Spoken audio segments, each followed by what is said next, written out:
am not going to retaliate. I am not going to return in kind. I'm going to practice turning the other cheek. It's a challenging activity. And yet, we continue, until we do, each of us make that decision, we continue to co-create cruel and difficult behavior with each other. I was with my family this past week, and I was listening to one of my loved ones say things that were derogatory toward a particular population of the world. And it was rather strong language, and I was like, whoa, where is this coming from? I don't know that I ever heard this before. And then I heard my niece agreeing, and then I lost it. And I'm like, Kimmy, what are you doing? And then I was like stuck. Like, well, how can I say, don't listen to, to your family? They're ignorant. They're stupid. If you're going to college, you can't go to college with this attitude. You got to change it, honey. You got to change it fast. I mean, I was completely caught with that desiring to be loving and honoring my family, and at the same time shocked by what they were expressing. And I really don't know where all that came from. So I finally asked everyone, could we please change the topic? Let's not talk politics. Let's not talk about that. So we finally all, moved to the television and watched Avatar, which definitely changed the whole mood of the family. So that was a good thing. So I know as human beings that we're very, very challenged to be this presence of love and to love all and to know that all is good when we're experiencing and hearing so much to the contrary. And yet, we have as models people who have done that. People who have done that. So the topic today is being a blessing to others. And there's so many ways that we could do that. I mentioned earlier that we affect each other, that we affect everyone we come in contact with, that we can make someone's day or break someone's day, that we know how to make them laugh, we know how to make people feel good, we know how to express genuine affection, we know how to express ourselves in harmony and in respect, and we can learn how to be better. And so all of this is absolutely true, and yet each of us is struggling with our own beliefs about other people, in addition to that. So I would love to be that perfect person, always sweet, always kind, always saying, yes, Carter, moving ahead. And yet, I know that I have to struggle with the unconscious beliefs I have to the contrary, which notice when there's rude behavior, which notices when something unhappy or unloving is expressed. I have to admit that I notice when something unloving is occurring. And that part of me that's noticing it is the part of me that believes in unloving behavior. So, knowing that we're works in progress, what we can do this Thanksgiving, this holiday season, is set an intention. Set an intention that being a blessing to the world, being a blessing to others, knowing that you affect them, being careful about our behavior, maybe improving our communication skills a little bit. Those of us who might not have had a family to spend time with on Thanksgiving, there were all sorts of food shelters and other ways to serve. We're all aware of it. I was watching a program this morning that some actress was working at a food shelter on 99th Street on the west side. And, we hear about that, and yet, how many of us have actually taken action on that when it's there for us to do? And so if we've got nothing else, we can contribute in that way. But we've got so much more than that, too. We've got our best behavior, we've got our best intentions,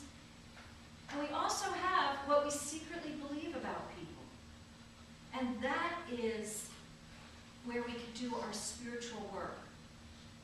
So that we're not changing how we behave with other people so that we get good behavior back, but that we're changing what we believe about people so that we're clearer and we're able to be that full expression of life that we are.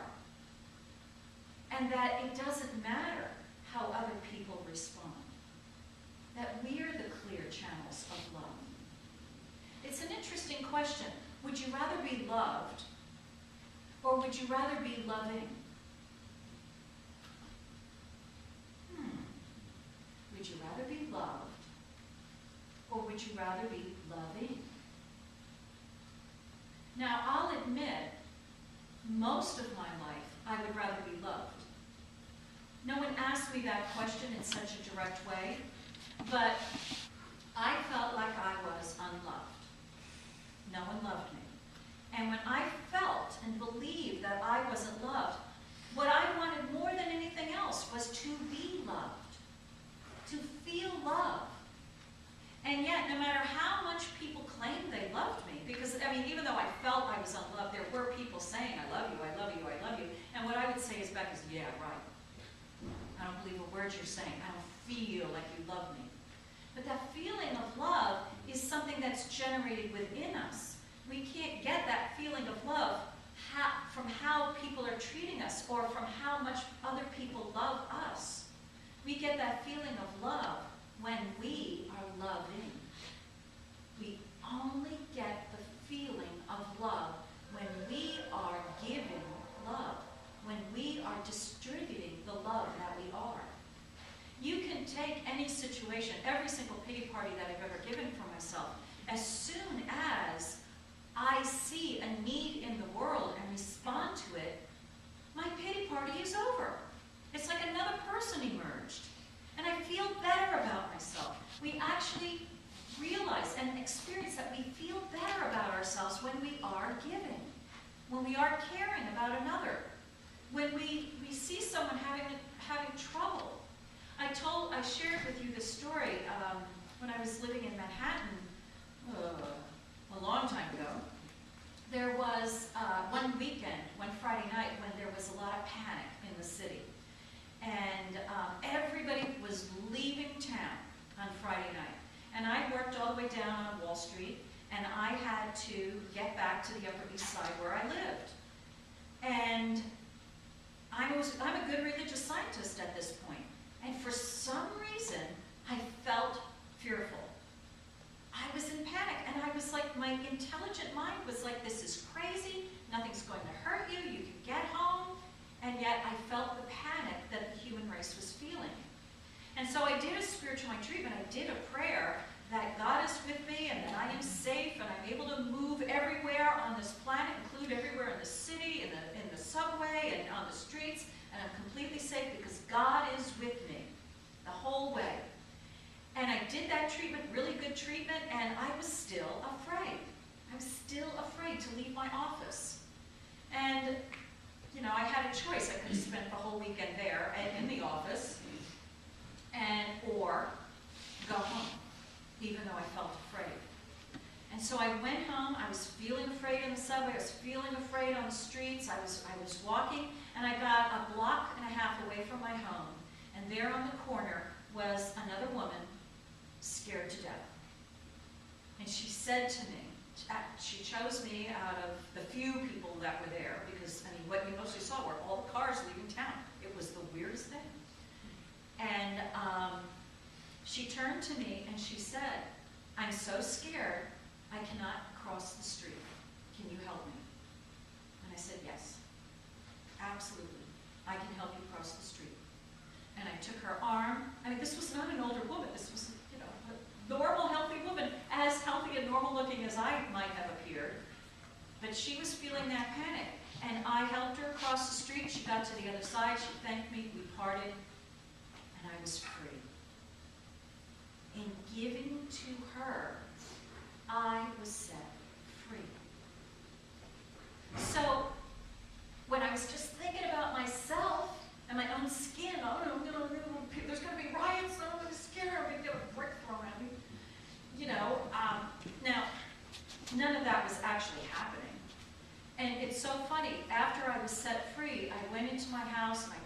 TV, I listened to the mayor speak, and he was giving an inspirational talk, and he was saying all is well, and I knew all is well. I knew it was going to be a wonderful weekend in the city. I stayed in the city. It was a wonderful weekend. There were no riots. Nothing happened. Everything was fine. And all the people who left, they all came back on Sunday night to a beautiful city. That was just fine. But that panic that had gotten, hold of us, was all based on that belief. We can hurt each other. And so I'm just so grateful that I had this such a powerful experience of feeling the fear of my fears in me. And even though I felt it, able to walk through the city in peace, and then in the end of this journey, to have this gift of being a gift to another being. Of being that security that I was seeking. I became that security for someone else. That safety that I wanted for myself, I was able to be for another person. I wasn't able to be that for myself. I was able to be that for her. But I did ask for that from God, and did that treatment. So in our lives, I think a good way that we could live is to really be honest with what we secretly fear, with what we secretly believe about life and about ourselves, and to go and turn to God for what we desire, for the love that we desire to feel, for the safety that we feel we need, for the support that we think, for the comfort that we need, whatever it is, to turn to God in spiritual practice. Do a spiritual mind treatment, that prayer for the good that we desire. And then we're required to walk, to live our lives, and let the gift descend. And it's my suspicion that the gift comes when another comes to us and asks for it. And then we discover we always had it. We are a blessing to each other. Where would we be without each other? That sitting on the island idea, we wouldn't need voices if we were on the island. And, with our imaginations, we probably could be quite fine. But it wouldn't be a life fully lived. In other words, we've been given a potential, an infinite potential for giving. And if we aren't giving, we're not experiencing the benefits of it. So what we want to consider as we move into this major giving season is, what am I giving of myself? What do I need to receive from God? First of all, I did my spiritual practice this morning. I was sitting on my couch, and I went through all my old homework. Let me see, what do I need to work on? Because I was feeling pretty good. Oh yeah, let me work on that. A couple of these false beliefs I have. And so I was working on these beliefs and releasing them and erasing them and accepting the good. And in doing that, we get filled up. We get filled up with spiritual support, with spiritual love, with spiritual guidance.